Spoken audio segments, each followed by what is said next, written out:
I decided to go to the spring of the Thames. Finally, it's the second series of Thames Path. We're going to do it with walk camping. We're going to walk all 200 miles. So if you want to follow me up the river, click that subscribe button, hit that like button, share with your friends. We need your help to get monetized. It kind of went wrong. The meal was lovely. It was pasta, little tomato and bacon sauce, little bits of bacon in there added as well. I added some garlic powder and some pasta all round and some pepper. The reason why it went wrong is because I was balancing it on something because this was hot. We're now a bit short of water because the water just went sploosh, and then pasta and water and everything. I'm sure I'll probably find lots of pasta tomorrow. The reason why I've knocked it over is I was actually trying to get all the slugs off that because I'd left it outside and I didn't realise how many slugs were out there. I've now put salt out there. For very dead wood, there was a scary amount of slugs out there. I really don't want to open up the mesh because I've had pesties in here. Yeah, you can see drips coming down. Remember my lantern. It's traditional to get tomato all over my tent. In the tent, I've got the door open. It's 21 degrees. Morning. Oh dear. It's about 8 o'clock. I'm not rushed out of here. I don't think there's going to be nosy old codgers coming around inspecting the campsite. Nosy deers, maybe. There's lots of nosy deer. I heard them throughout the night. Yeah, it's going to rain later, I think. I can't get a new weather report because there's no signal here, but I think I might just try and dry out the tent as much as possible. To be really honest, if I had a water source here, I'd probably stay here for a day and rest up and then head home. That's how bad my shoulders and legs have gotten. I don't understand it, but then again, I got bitten by ticks up in Scotland. Either that or something to do with my arm or some medical issue happened. You know, I've thought through all of the weight of everything and I'm carrying less things than Scotland. My body's really struggling with it. We'll see. I've obviously got less food now. I'm going to restock in Oxford. If I get there, I'm going to try and probably take it easier. It does mean that it's going to take me much longer. You know, there's absolutely no way I could do 12 to 15 mile days. Absolutely no way. Unless something changes. Get up, have a pee, and get some breakfast, and probably scare some deer. Let's see how many slugs are out there.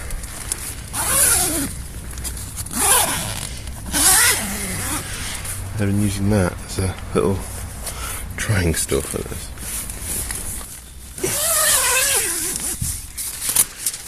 There we go. Do not lose these. Tissues are a precious resource. There's two precious resources of tissues and water. Might not be the most closest pack wood, but this is a perfect place while camping. Yeah, you can see there's the path. There, I can't see the tent. That's the one bad thing about hiking. I really wish you could just have an instant bed that you could just immediately pop up. You can with the closed cell mattress, but as a comfortable bed that you could just press a button and just go. How gothic. I don't know what animal that is. Yes, a skull, very perfect for spicy. But yeah, leave no trace, as everyone says. I wasn't planning to rush out of here. It's about 9:30. Of course I can't chill out and then just chill. I did that on the South Downs Way trip. I had breakfast and the rain was imminent, and the rain came early and drenched my tent. Big reason why I didn't camp the last night and just went straight into Winchester at night was that episode. So I thought, don't do that again. And the tent was amazingly dry. Not very much condensation. I thought it'd be loads. Maybe opening the door a bit when I was doing the cooking helped. Bye bye little wood. 10 o'clock, no rain as yet, but I was having my breakfast. Right about the mist though. There is mist today. This is working better now. I'm clipping it together. I really need to put another clip on that side. So I think I could quite happily carry 3 clips for the stand, because the stand only needs 1 clip. So I could have a little mini clip on that side. Field modifications on the Caldera cone. This is where having a huntsman with scissors comes in a lot useful. Here I cut this bit really badly and it was snagging, so I was like, well, I don't really mind if it's not really equal. We'll see. Maybe I'll have to do the other side, but you know, as long as one of them's in the right place, it should be alright. And this one, it's really difficult to get in, and so I'm going to try and make that slit a little bit bigger. I don't know when the next water is though. That's the only thing. There is a lock. I think it was it Sandford Lock coming up. I might be able to catch some water from the lock. The problem about locks is they used to allow public use of their water. Most of the locks don't do that now. One exception was Culham Lock, that had a tap. I had to ask at Days Lock, though during the winter there was no one, when it's not occupied, they seem to leave the gates open so you can just go in. It sounds really antisocial, but the more interaction I have to get water, it kind of puts me off getting water at a point I probably do need to get water. But this is why I've been saying so long, public taps, not, oh, you can get water at Costa. Well, the Costa's not open on a Sunday after about 5 o'clock. Sometimes you just don't want to go in and ask, and then they half fill your bottle, and it's just faff. Whereas at a tap, you can camel up, refill it again, as much water as you want. It's brilliant, and you can fill it full to the top rather than half fill it, which is quite often what you get with coffee shops. Public water fountains, taps, you know, that's what we need. Not, this pub might be shut down. There was a pub that was supposed to be at Radley, and that's apparently temporarily closed. Thought about that, I was like, oh, let's go to Radley. Radley will have water. No.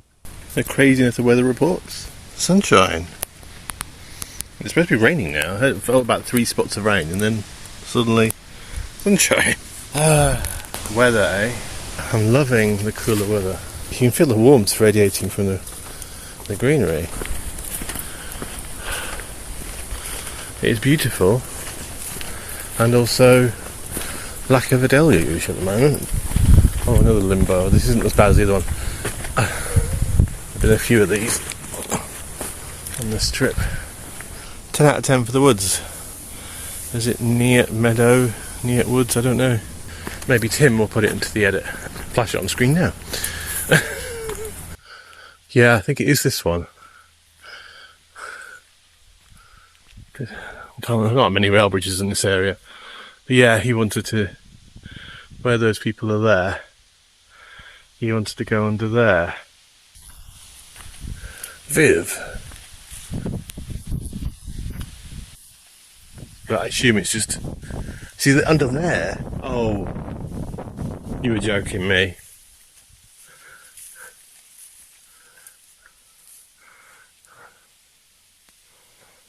Oh.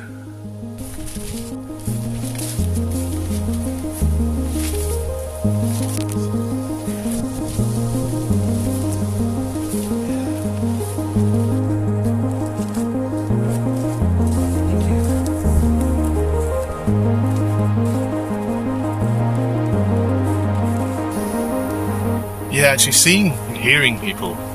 In that wood there was no one. I saw 2 dog walkers when I was sitting by the path having breakfast. Apart from that, absolutely nothing. And it was brilliant. More of that, please. More. Oh, I could stay here until all day if I wanted to. And it turns out I could have. It sounds really antisocial, but I do this to get away from people. You know, you want to get out into the countryside, meet a few deer, meet a few slugs, meet a few butterflies and dragonflies so they don't come and hassle your tent. It's a shame because they would be more welcome. Meet the wildlife, but to get away from people. The whole point is to be, this is beautiful, some massive thistles as well. Wow. Whispering grass, well, reed. There's never enough on London, even in the green spaces. That was nice about this morning. It was reminding me of what I do this for. Not just the channel. It's a shame I had to rush out because of the weather, but even the weather has held off for now. Wow! Are they cultivating those? Oh my god, this would be horrible. Oh, if this is muddy, that would be just like Cholsey. Because look, water on both sides. It's dry at the moment, but mud in the middle. Yeah, and of course a fence. So unless you trespass in that field, to be honest, I would do, because farmers that do this deserve to get their fields trespassed. Looks like they go in a nursery, garden boat. Very silent money. We really are getting into the real money. Getting towards Oxford. Getting into the moneyed estates. And the reeds. I think we just passed the Radley turn-off, I think. There's a track, stroke footpath into Radley. I think that was it. No, it was Sandford Lock. 1 mile. So we've done about 3 miles, and that's the footpath to Lower Radley. That's not so great. There were some of the things that are in there, I can tell. Someone was either camping or dumped it from boats or something. 'Cause, yeah, sponge is very specific. These are beautiful as well. I don't know what these are. They're almost like orchids, wild ones. This part would be, easier. Difficult because of flooding in winter and spring, but one of the drawbacks of summer is this: the massive greenery growing up. Some of it possibly will be more campable when it's all died down. Yeah, 1894 again, 1947. It was different downriver. It was much more deeper downriver. Sandford Lock. I'm trying to look for water. Can't see any water taps anywhere. It's starting to rain now, finally. Lovely weir. We're impressed. Look at just you. And I see nearby is, if I can get there in time, is an open tip shop. So I might actually, honestly I was trying to reduce weight eating all my stuff, but yeah, I could just do with a fish and chips. I've got my fish and chips. Probably trying to find somewhere to eat it. I'm going to just sit on a rock. I think it's maybe some kind of memorial. That's going to have to be it. The route from Radley, from Abingdon, Radley to Sandford Lock, no benches. There's about 3 benches at Sandford Lock. Then from here to Sandford Lock, nothing. To Kennington, it's like, yeah, they don't believe in benches around here. Another picturesque bridge. I have to say, we've already been spoiled with the Brunel bridges, I think. Just had a proper rain shower. I then put this on, expecting the deluge has been promised today, and it stopped raining. It's going to be one of those days. I prefer it to be unsettled and have little tiny showers than an actual full deluge, so I'm fine with it. It's just that tango where you put your coat on, to get off. This is Iffley Lock. It's a very grand thing to have a little lock. And yes, we've got the prerequisite gang of geese. Obviously someone's been feeding them. They come and hassle you. You know what this was? Maybe it's just part of the lock. It's a very grand part of the lock. Of course, as we get to Oxford, we might have to rename this the Isis Spring. Because around Oxford is where the locals start calling the River Thames the River Isis. You might not call it that nowadays, because there's certain connotations. More beautiful flowers. Not had too many of them, but shipwreck. Not only is it turning out to be a lovely sunny day, it's supposed to rain all day. Weird weather. We get millions of benches. It's weird how bursty they are. Our old friend. Not seen many of those recently. So rowing in Oxford, obviously. Oxford and Cambridge race, which used to be held in Henley, which we saw that little stone and Henley Regatta, and it mentioned that. You can beep all you like. You're supposed to slow down for people. Meanly being mown down by a Uber Eats electric bike rider who's beeping at me. And the thing is, this might be a cycle path. It's also the Thames Path. So you're supposed to slow down for people. I've had a few of them. The bicyclists just power at me and try and force me into the nettles. You're not supposed to ride at people at speed. I expect them to jump out of the way. Shipwreck, come on. Shipwreck 2. A double shipwreck. Shame, 'cause it looks like quite a cool old looking barge. Oh, it's the head of the river. Oh, I can go home. No, that's Kemble. Very strange.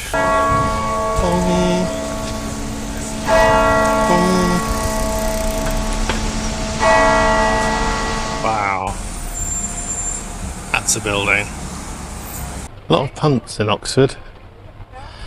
A lot of boats as well. Yeah, those are the Dreaming Spires and buses. Do buses dream? Yep, definite Dreaming Spires.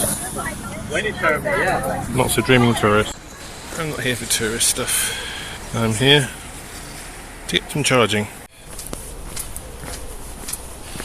Yeah, the rain's come down finally.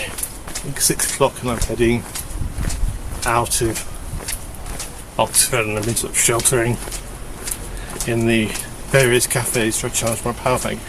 Something I've learned, Costa Coffee seems to rate limit their power sockets. I was waiting there for ages and I wasn't doing anything, whereas the independent place was way better, but they closed at 5. So that's closed. How do we get to that side then? Pedestrians this way. Something I really want in the rain is a diversion. And it's still quite wonky. I used to stabilise it. Oh well, that was a fairly minor diversion. But still, didn't really want that on a day like this. I'm going to have to do a lot of stabilisation. Great. Yeah, the heavens opened just as I was leaving Oxford. It's sod's law. Like, I've been waiting for the crappy weather all day. It has to happen when the little window that I've got to go and find somewhere and get out of Dodge. There is woods around here, but it's all very open. I was going to head up to Godstow. Oh wow. I'm going to dry a bit.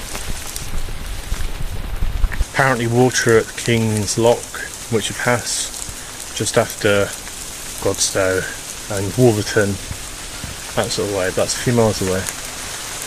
And it's like,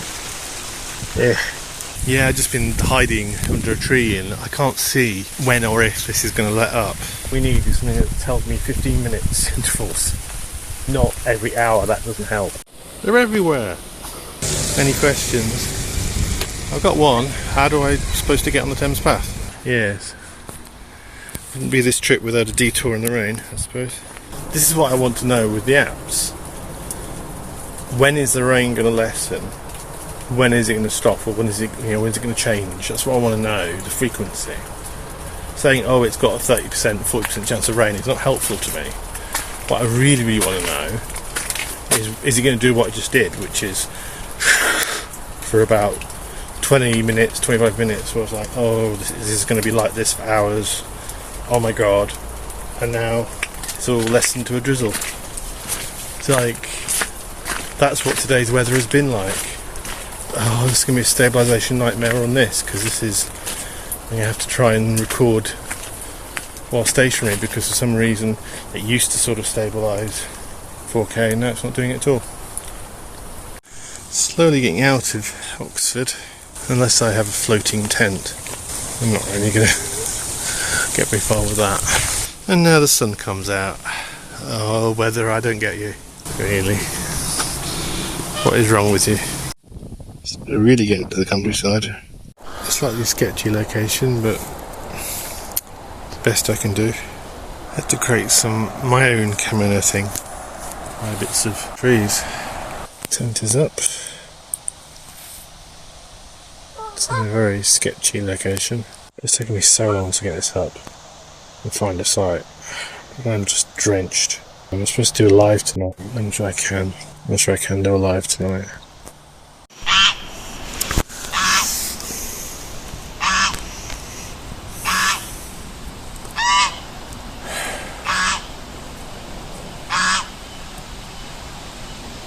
I had to put up with this all night. Shut up, Goose. Just shut up. Shut the f*** up. You shine a light or you do a loud noise and then shut up for a bit and then just start again. Ugh. Really? That was the end of day 3 of series 2 of Thames Path. We went 9.33 miles and a total of 32.7 miles. We travelled from Nightfield through Oxford onto Binsey Meadow. I hope you enjoyed that. If you did, please click the like button. Please click the subscribe button if you're not already subscribed. We're over 1,000 subscribers, but we're still waiting to get monetized, so please keep watching the videos.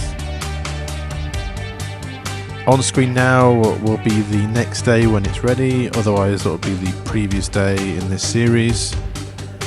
And I hope you're all well, and I'll speak to you soon.